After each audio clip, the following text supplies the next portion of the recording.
can get started. Welcome everyone to a public meeting for 14 through 30 South 21st Street. My name is Janice Woodcock. I'm the chair of a special task force that is working on the development of a CBA that we will issue to our development team after this meeting. After I introduce Brianna from the Parkway Corporation, Brianna Wilkins, there will be a short presentation and then there will be time for questions and answers. What I would like to request is that the questions and answers be placed into the chat. I will keep track of them and we'll get to everyone's questions without a doubt. I think that our meeting is slated to go about 1 hour. I think that the first 20 minutes or so will be the presentation, perhaps a little less, to leave plenty of time for discussion. So with that, I want to thank the design team headed by Erdy McHenry. Scott Hurdy is here tonight. And again, Brianna Wilkins from the Parkway Corporation. So take it away, Brianna.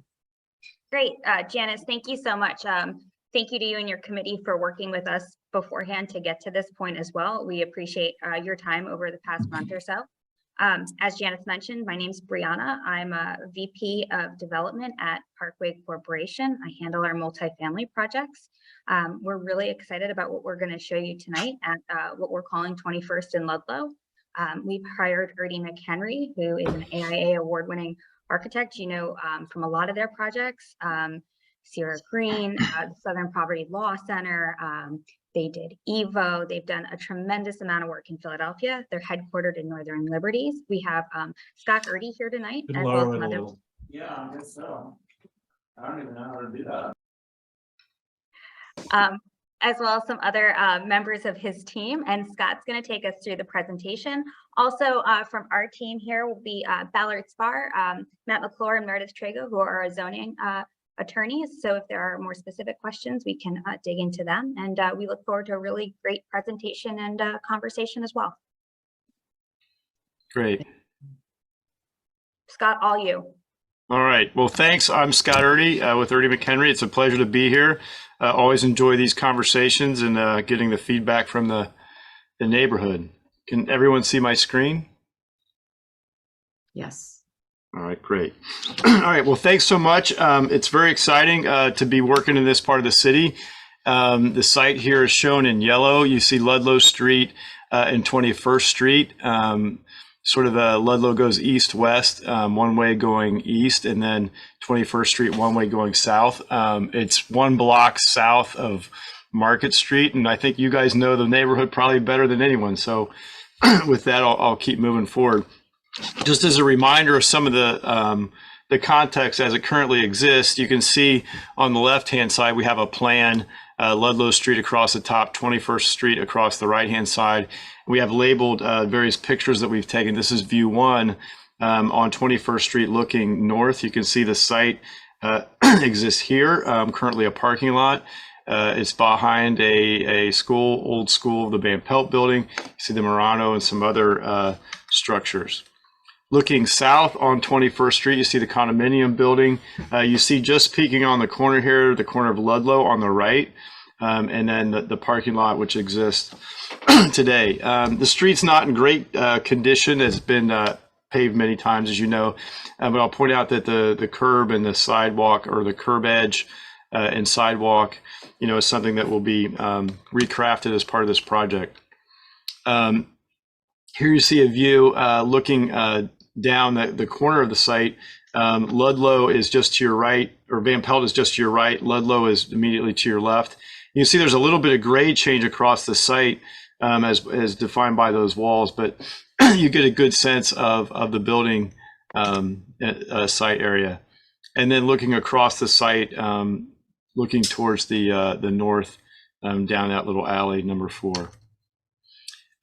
There's a pocket park adjacent to it, just to the north on 21st Street, which you're all aware of here on the left-hand slide. And you can see how that sort of pushes back from the corner a little bit. It's a great space that's on there. And also on Ludlow Street, the Physicians Building, or better known as the Mutter Museum, has a really interesting facade. It's a beautiful building, period building, and you know, it's a treasure for the neighborhood. So we're really excited to be working so close to such an esteemed building. A little bit about zoning, CMX4, and Kevin can jump in if I misspeak on anything, or can counsel. But basically, you see the bonuses that we're getting. It's a 26,000 square foot site area, which you see on the top, which is basically the 500% base floor area. We are looking at some floor area bonuses, which are part of the code. And I think we're going to talk a little bit more about those in detail. But to give you a sense about this, one of the things that we're looking at is a public room, which we're super excited about. I won't steal any of the show from Brianna, but it's a really, as many years as I've been working in Philadelphia, I'm most excited about this opportunity and what it will really mean for the community. We're also looking at LEED Gold currently on the building. And then we're looking at underground parking as part of the project, all underground parking. And then this is another one I'm going to let Brianna, maybe you could speak to it now in terms of affordable apartments. Yeah, absolutely. So, something just to note about this project, it is by right. And what we're doing is, we've looked at these bonuses, and what we've done is I think we've crafted a really coherent and cogent project. And one of the things that we're most excited about is being able to contribute 31 units of on-site affordable housing to the neighborhood. So it's 31 units reserved for those making less than 60% of AMI, which is area median income, and that sets a rent limit on those units. So they'll be included in this project as well, mixed throughout. Unlike something like the Laurel, whereas it's in a separate building, ours will be scattered throughout our building. And I think it's an important thing to do, and we're really excited to be able to do it here. Yeah, it's a great thing. And I commend Parkway for that. Oftentimes developers do all they can to avoid this, and actually they've approached it with open arms. So I think it's a great thing. The overall building massing, you can see here on the drawing. So you have Ludlow Street going on the right-hand side, 21st Street on the left. You can see we're massing the building in terms of the corner being more prominent in that. And then we've got a one-story plinth or base that exists that has an amenity terrace on the backside of it, but also amenity space wraps around that sort of second floor to really get eyes on the street. We're looking at a retail function on the ground floor of this, which will also help enliven Ludlow Street going east and west. You can see our entry in yellow here, which is the residential lobby.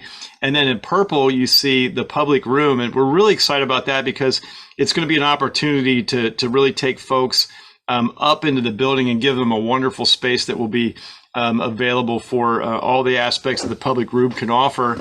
And with that, you'll see in a plan in a moment, we also have a little bit of, call it public room extension, which is a terrace outside, which, is part of the thing that we're looking to do art with. If you look at the top of the building, we have the mechanical fully screened. We have a pool at the very top level, an amenity floor up there. And then the building massing is broken down into two sort of shafts, if you will. There's the southern piece of that is then divided from the rest of the building by a recess in the facade, which will be a series of terraces, which are flush with the edges on either side, but create sort of indoor-outdoor space that we hope to have a little bit of landscape on to sort of green up that strip. And it marks the front entry of the building, so it's a visible icon for that. About midway up, just a lower than midway up on the northern tower, we have what are called lanai units, which are two-story houses, which have their own backyard. So we're really excited about that in terms of giving the eye something to look at visually as you look at the building. That these will be wonderful spaces where a young family can really have outdoor space that's immediately adjacent to their apartment. And then as you go further on down, you see the retail entry on the corner, the residential entry in yellow, the public room entry where the purple dips down, and then we have loading and garage entry along there. So the overall program areas, it's a total project area of 394,000 square feet. That's about 300,000 square feet of residential, about 17,000 of retail, over 5,000 square foot for the public room, underground parking and loading. There are 304 units in the project. It's a mix of studios, 1 beds, 2 beds, 3 beds, and these 2 and 3 bedroom lanai units, which are really going to be exciting. Here's how it looks in the landscape. So we're looking from Market Street over the Memorial. So you see the Physicians Building on the bottom right. You can see how that massing that I described is broken up. With that, we have the facade is recessed in those areas. We have that pushback that exists around the belt line of the lanai units. And then you can see a little bit of the terrace here. The base of the building is brick and glass or windows. So you get light going into the retail space as well as light coming out. In the afternoon, you can see the landscape of that terrace on this corner here, and then the rest of the building going up.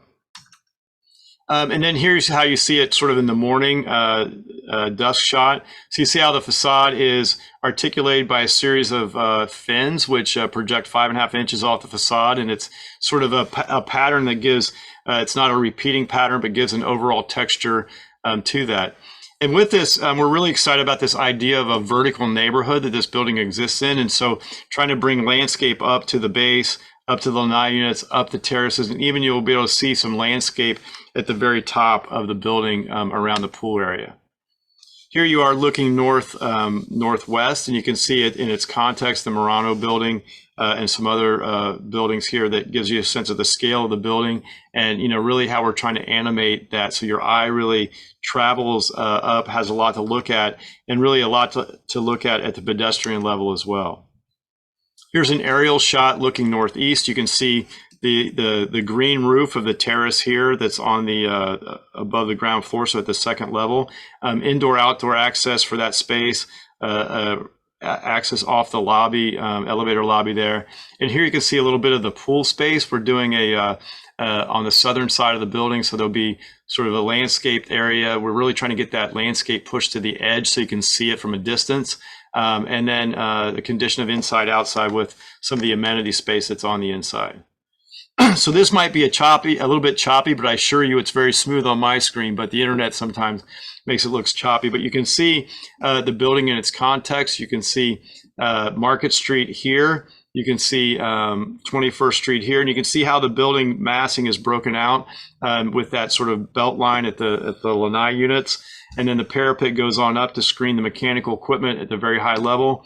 This is the elevator core, which has its elevator overrun as part of it. And you can really see that landscaped area of the roof at the second floor. And you can barely see it here, but there's a little outdoor terrace, which you'll see in a plan in a moment, that's part of that public room. So we're very excited about the massing of the building and how it fits in and how the overall scale is broken down in a quite nice way, I think, so that it really gives you a lot to look at from various vantage points.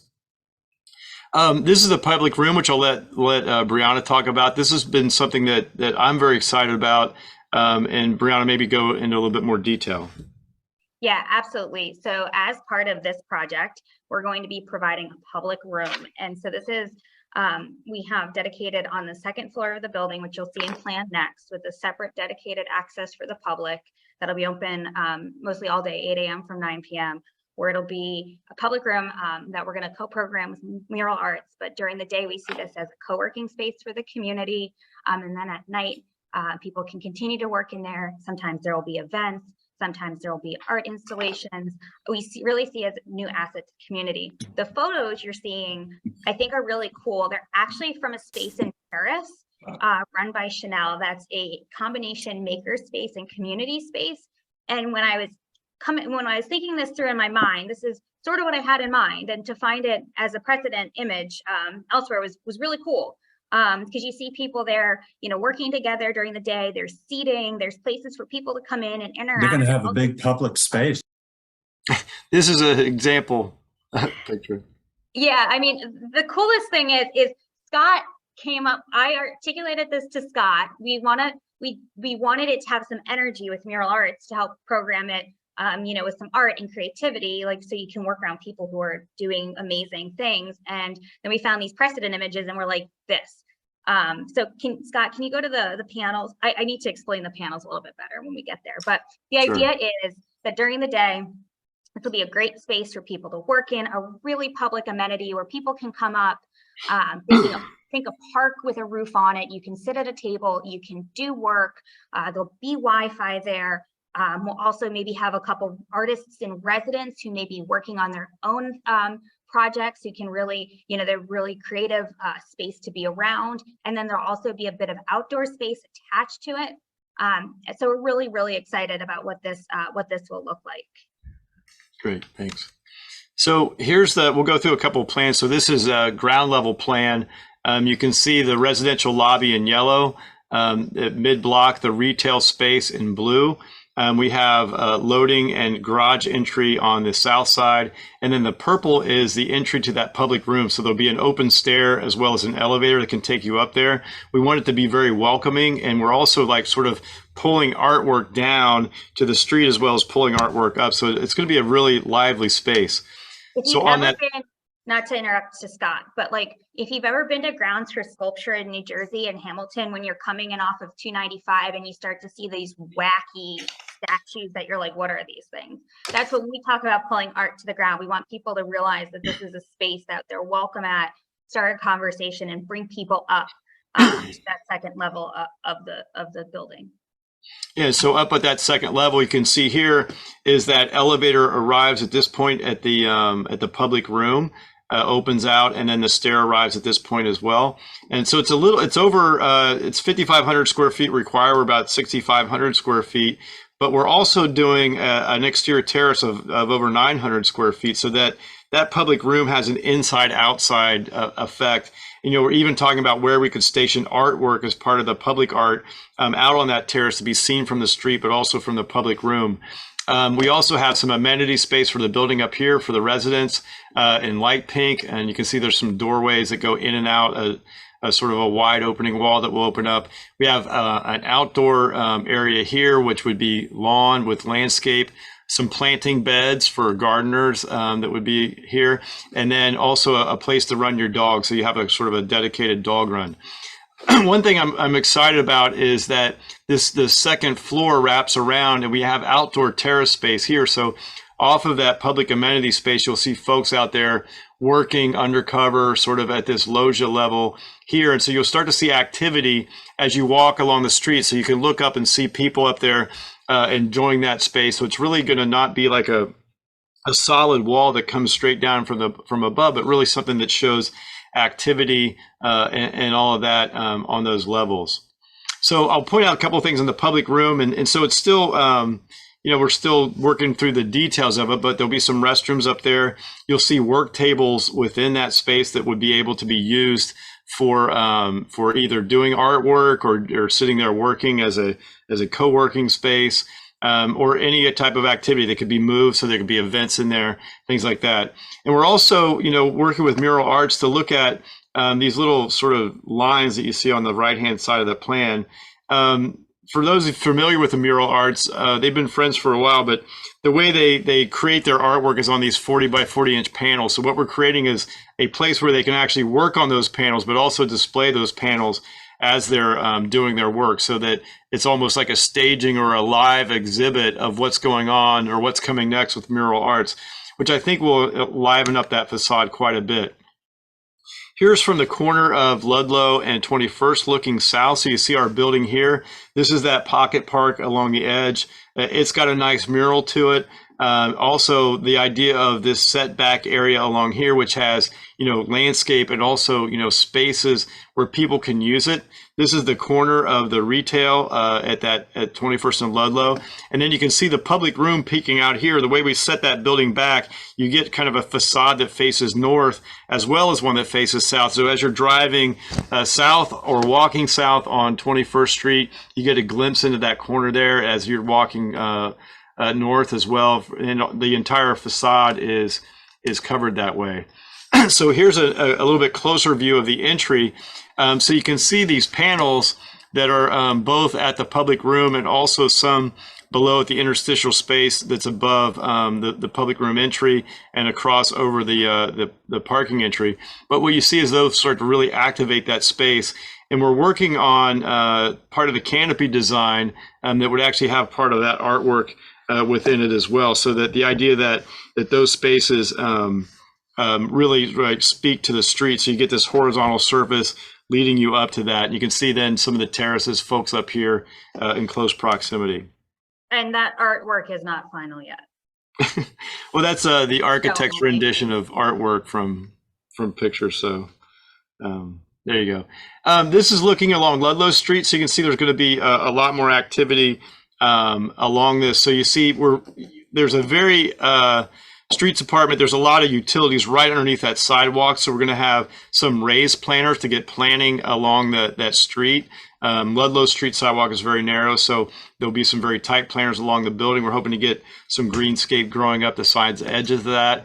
And then you see this terrace level around the corner perimeter here, and then that back garden area that's at the second floor above there. This is the public room. So we're standing in the public room looking kind of south on 21st Street. So you see it is quite tall in its height. And then the panels that we're talking about for the artwork will be kind of a facade, a little bit of shading for the facade. And we're also working with several folks on how that glass wall is finally designed in order to make sure there's enough visibility in. And then you can see the doorways to the outdoor space that's part of the public room, and a notion about, sculptures being out there. So whether it be a changing exhibit or permanent exhibit, we're still looking at that. But you see the flexibility of the tables in that space. And this thing will sort of take you through a little bit of a video. And if you look close, you can see how we're intentioning that you'd be able to move these panels. They're not going to move on their own, but two artists can lift those up and flip those around so they can work on one side, show artwork on the other. But it could be also used for an exhibit. So imagine like you were, a grade school of kids had an art show they wanted to have, you would have these built-in panels that will be part of that exhibit space. So it's going to be a very exciting and grand space. It's going to be a great space to go just do your work during the day if you live upstairs or anywhere in the neighborhood, to come in and be able to have a place to do your work. And the overall massing of the building, it's got a very thin sort of profile to it.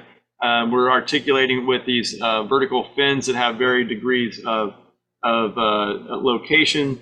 Then the major moves of architectural sort of setbacks and terraces. All these things will make it a good building for the neighborhood, and we're super excited about the conversations we've had with folks so far and getting good feedback. I think that's it. So I can leave it wherever you like for the discussion.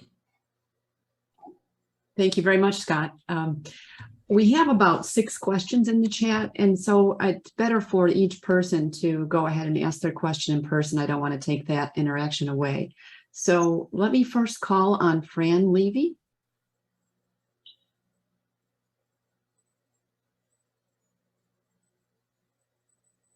Hi, I'm in the Murano, and we're right across the street.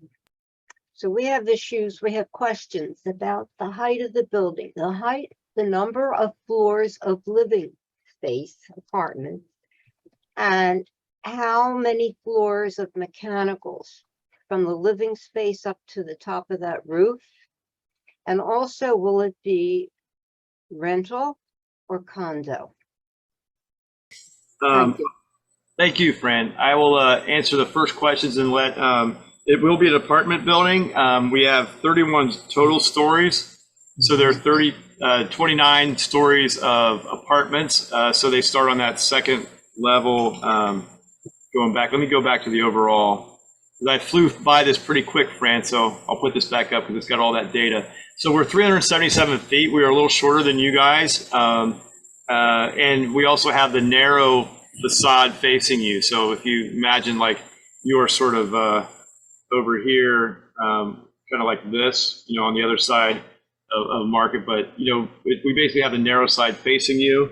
304 units and 377 feet high, and they are apartments. Does that answer your questions, Fran? No, I'd like to know how many floors of living space and how many floors from that space to the top of the roof with mechanicals. It looks to me like you've got about 4 or 5 stories worth of mechanicals. So please tell me, how many floors will apartments be on and how many floors will be in mechanicals? So there are 28 floors of apartments going from here to here. There's 1 floor of amenity space. And we have right now about 1.5 stories of mechanical space here. That's going to screen all the mechanical equipment on the roof. So the total height, including that mechanical screen, is 377 feet. Residential, will it be condo or rental? It will be rental apartments. Thank you. Thank you.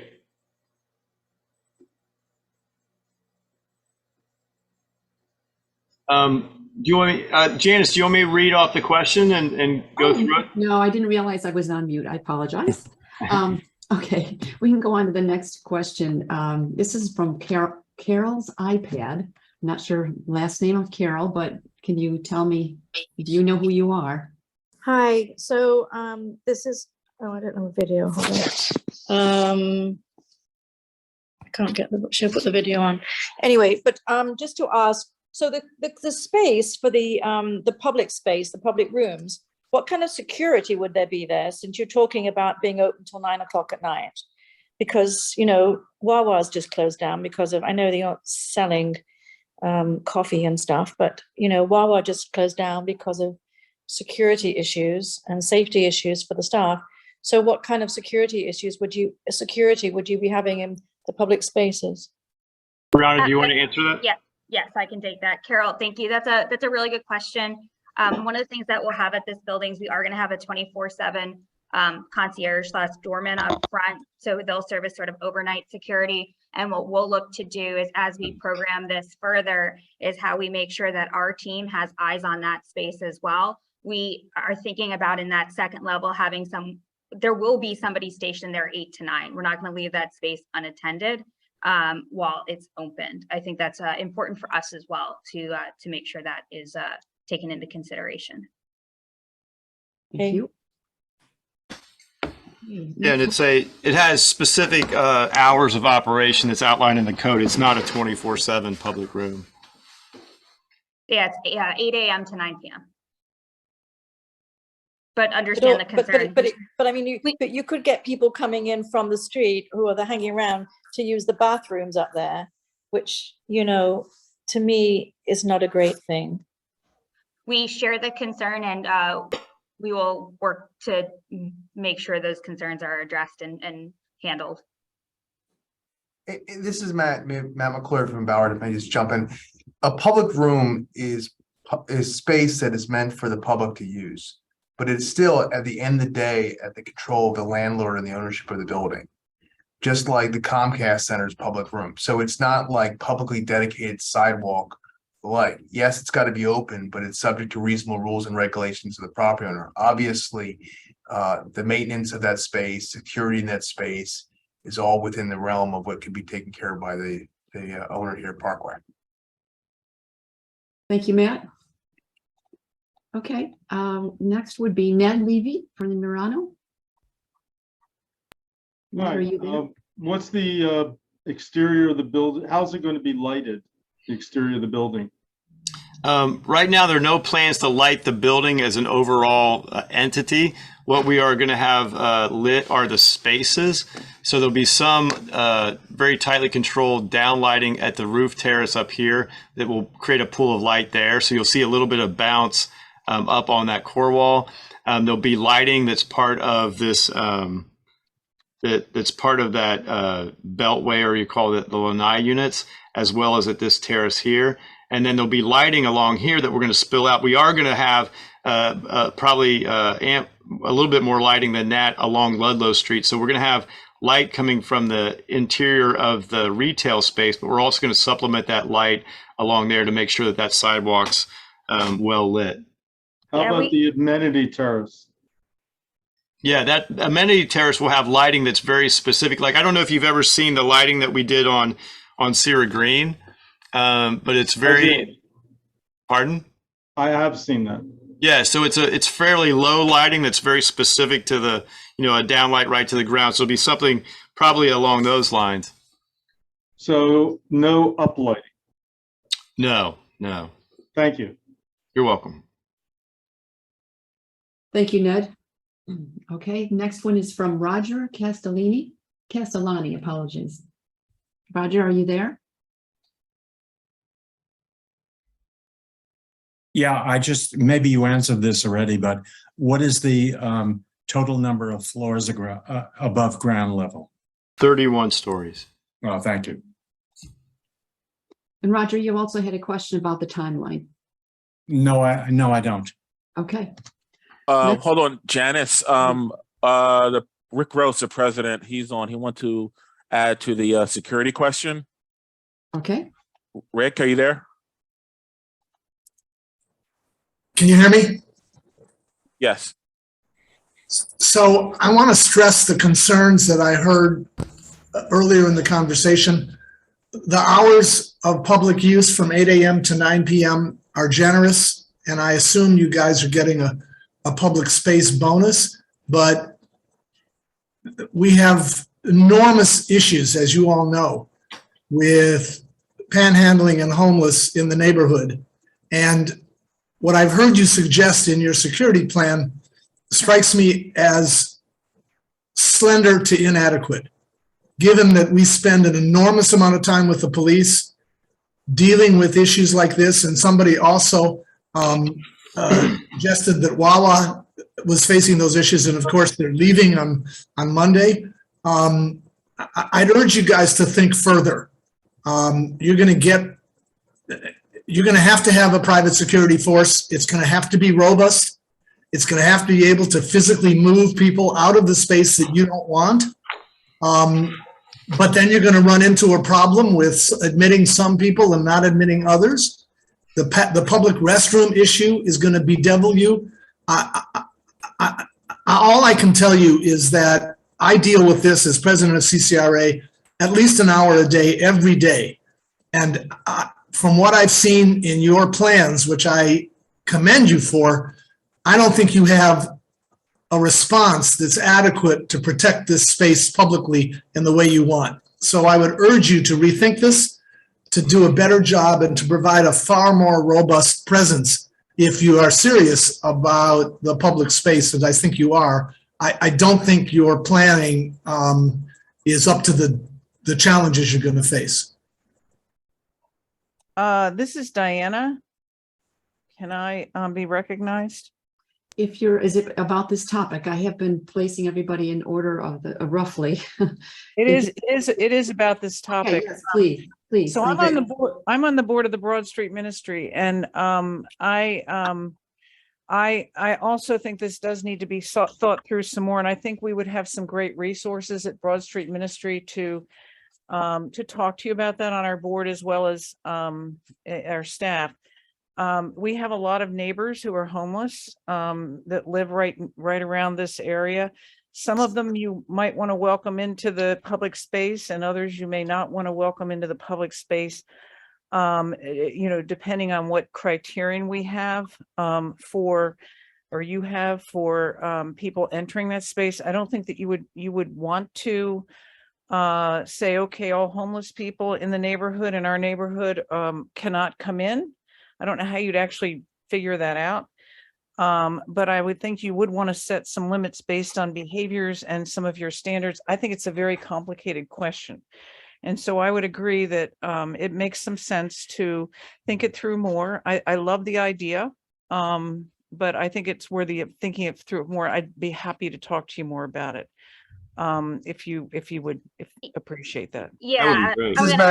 I'm gonna hand off to Matt in a sec, but Diana, I think we'd appreciate that resource. It is, as you acknowledged, a very complicated issue, and I think having somebody who's in that realm would be super helpful. But Matt, I think you want to jump in as well. Sure. Anything that's really worthwhile is sometimes complicated. And obviously what Parkway is trying to do here is create something very special with Mural Arts. Obviously Mural Arts or someone like that who programs the space has a great deal of knowledge of these issues, but we understand that CCRA has a tremendous amount of knowledge of what you're facing in your neighborhood.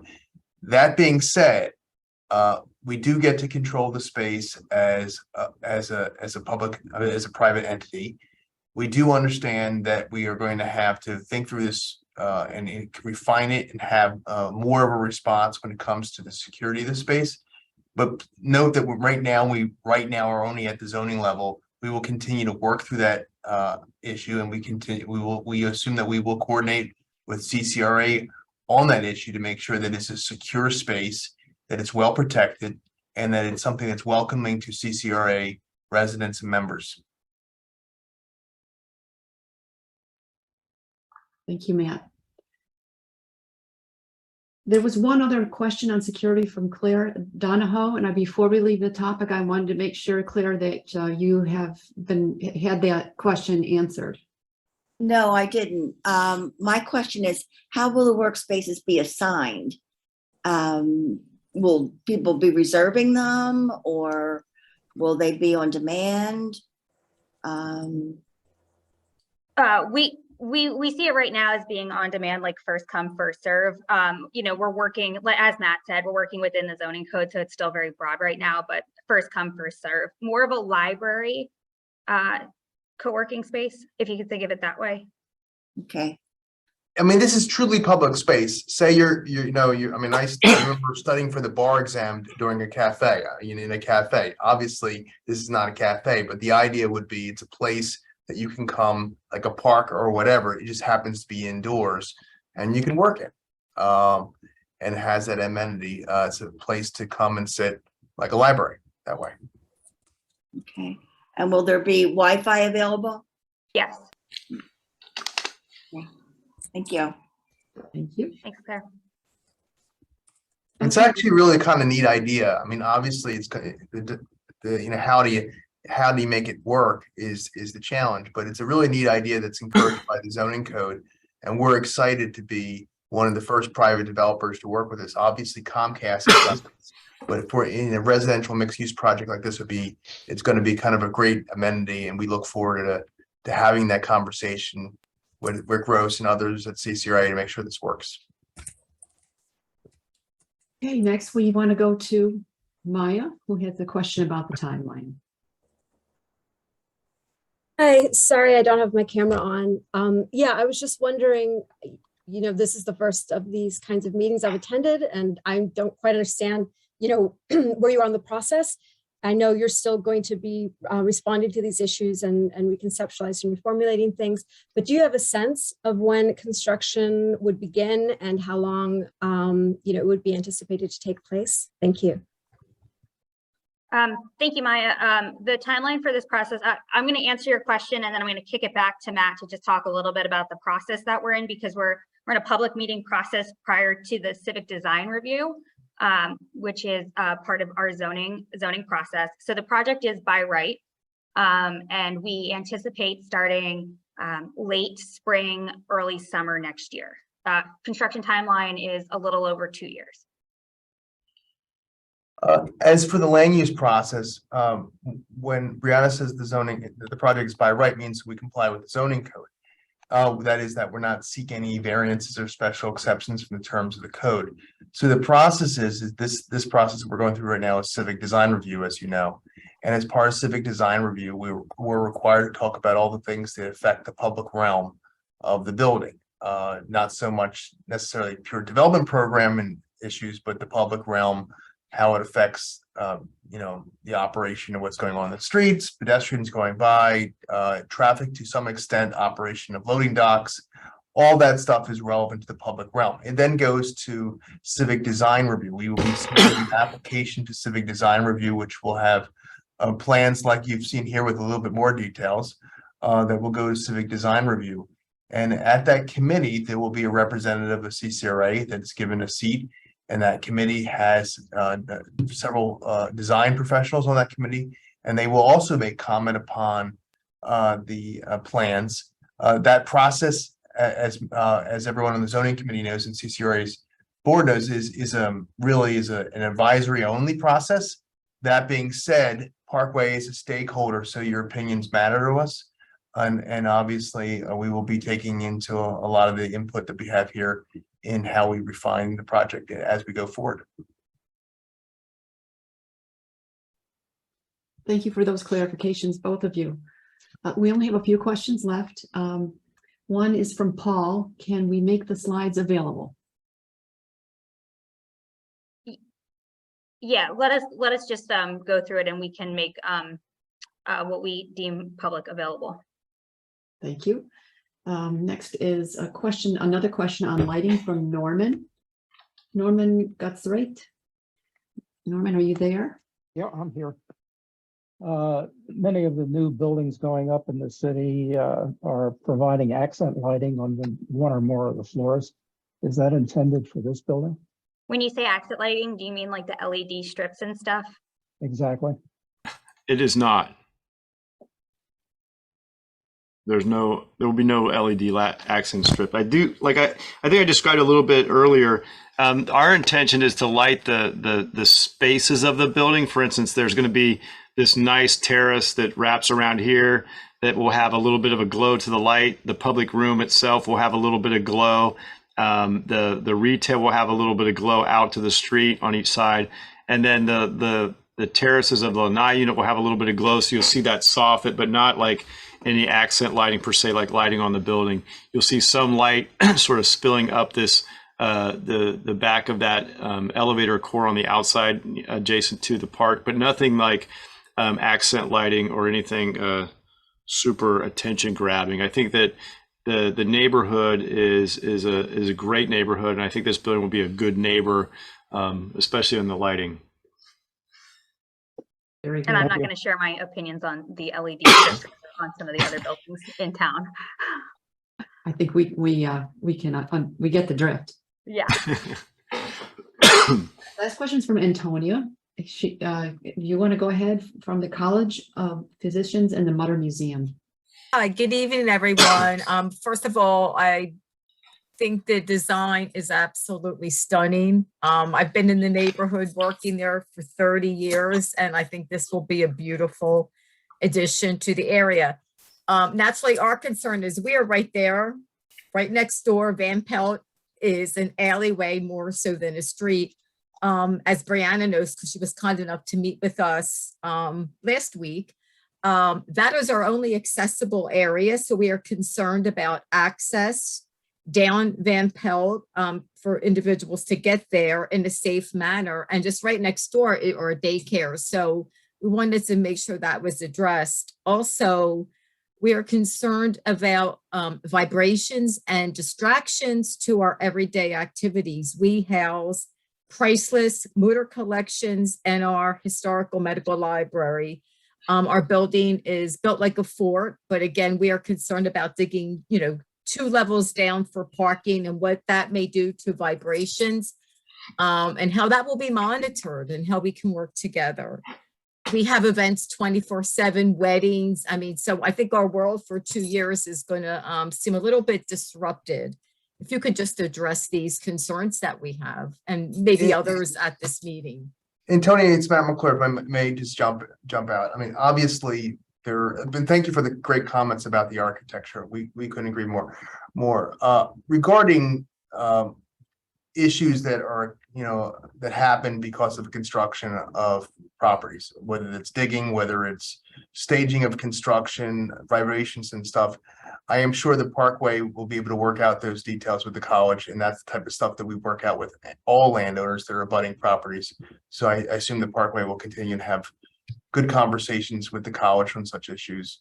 And it's not a concern. So I think the feedback and our continued dialogue will be helpful as we move forward in terms of as we construct our construction logistics plan, in terms of making sure that Van Pelt is protected. Obviously, there's concerns around flow on 21st Street, and working through those concerns, working with both you and CCRA leadership to make sure those are addressed as we move forward with that process. I have another question about the public room, and I think it has been answered, but it's basically, is this the first one of its kind in Philadelphia? And my understanding is it is. Well, no, there's 2 public rooms right now. There's both Comcast buildings have a public room, and they are required to be open by certain time periods. Obviously, this is not Comcast, so it's a bit different. But as far as a public room in a mixed use project, we believe this is the first one. But we do look forward to making it work, which means working with CCRA on this, which is going to be an evolving conversation. It's not just a a quick one and done conversation. This is an evolving conversation because it's in our interest and your interest that this room works well. Thank you. I mean, we want the, just, you May know. I say something? Oh. Excuse me, that was my question. I'd like to know, have you put this type of public room in another residential building? Or has it only been in a commercial building such as Comcast? Ms. Levy, to my knowledge, and maybe someone else knows, to my knowledge, the only residential building that has been proposed to date is this building, for the mixed-use building. This would be the first. It's commendable that you're trying to do something for the community at large. May I ask, are you getting any kind of a bonus for doing this from the city? There is, Ms. Levy, like the open space bonus, there is a bonus for public room because there's a tremendous amount of cost that's necessary to build the space, maintain the space, as well as fund security for the space. So yes, there is a bonus. Thank you. You know, I think Scott's described this building as a vertical neighborhood.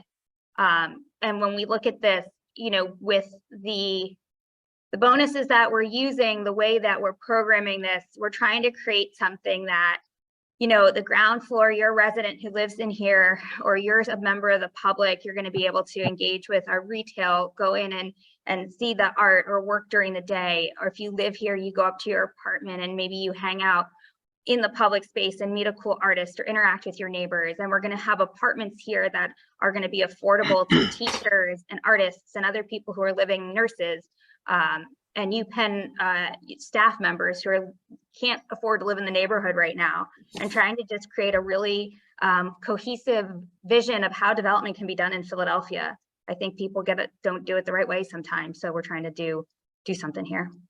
And I know the idea of Wawa was brought up. Okay, and obviously Wawa has other issues, shoplifting and all kinds of other things that have made their decision what it is. We have a lot of public spaces in Philadelphia, and we do keep them secure. And although this is not going to be a building owned by Comcast, the same rules and regulations can apply. We get to enforce what is necessary for make the area safe and secure. We get to enforce what we need to do in order for our insurance. So, and we intend to do it, and it will be a first-class operation. And it has a totally separate entrance from the building, which keeps it separate. I mean, it's really thinking about it as, you know, if it was it's just mixed, it's another use in mixed use.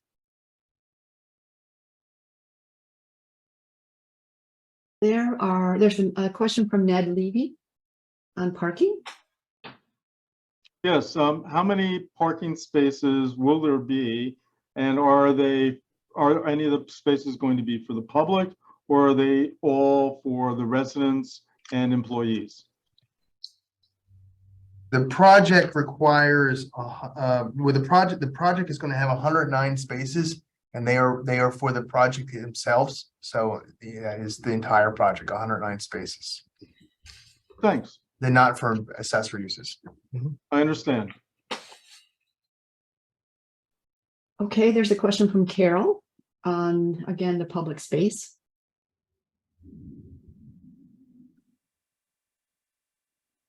It's Carol's iPad. Yes, sorry, yes. I was just asking again whether you felt, how do people who live in the building, people who have young children, would they feel about having people in a public space in their building? Do you think they'd be amenable to it?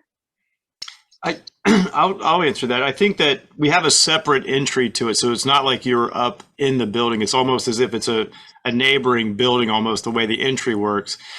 We do have it right next to our residential lobby, and there's no way that the building is going to let that get out of hand in terms of both people coming and going. And also on the second floor, there's no interconnectivity that's going to be able to go from that public room to the residential spaces on that second floor. So it's really an isolated building. Even though we're giving them outdoor space, that outdoor space is also isolated from the rest of the building. So I think that you can feel fairly confident that the building management will keep that in check, because you're absolutely right. We don't want necessarily renters being nervous about that public room. And I think it's a great, if handled correctly, it's a great asset to the building and to the neighborhood. So I think these are all things we're working through. And I think that the input that you guys give us both now and in the future will be helpful to make sure that that's successful.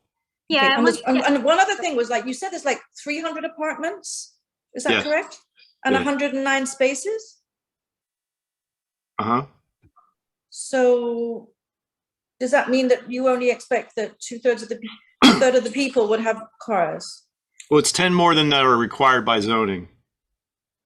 Almost every property in Philadelphia right now that's being built in the center city core is at 3 for 10 parking or less. Mm-hmm. Okay. Okay. Dawn, And I it would- think you make a good point in, like, I've actually described it as Sierra Green, but indoors.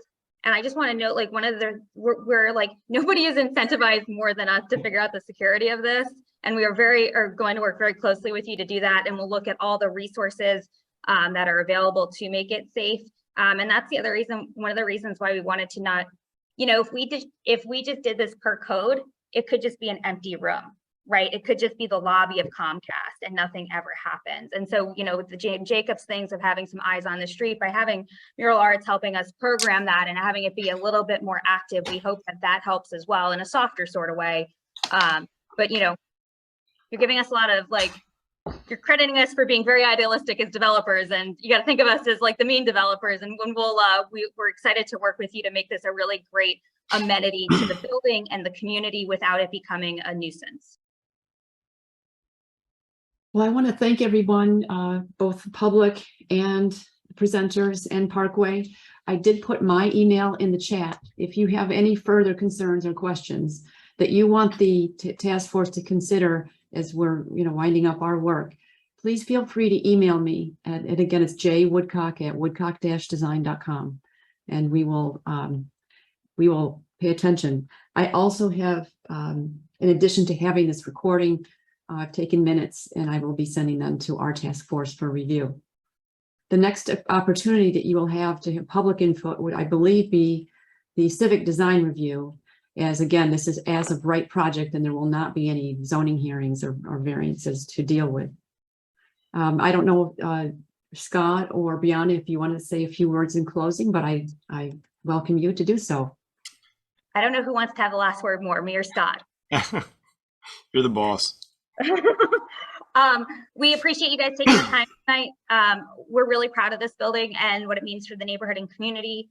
We've enjoyed working with Janice, the rest of the CFCRA, and the zoning committee. We have an outstanding design team, and we're really proud of how this is developed and look forward to developing it further as we move to the next step. Go Phillies! Go Phillies. All right, thank you, everyone, and good night. Thanks, everybody. Good night. Thank you.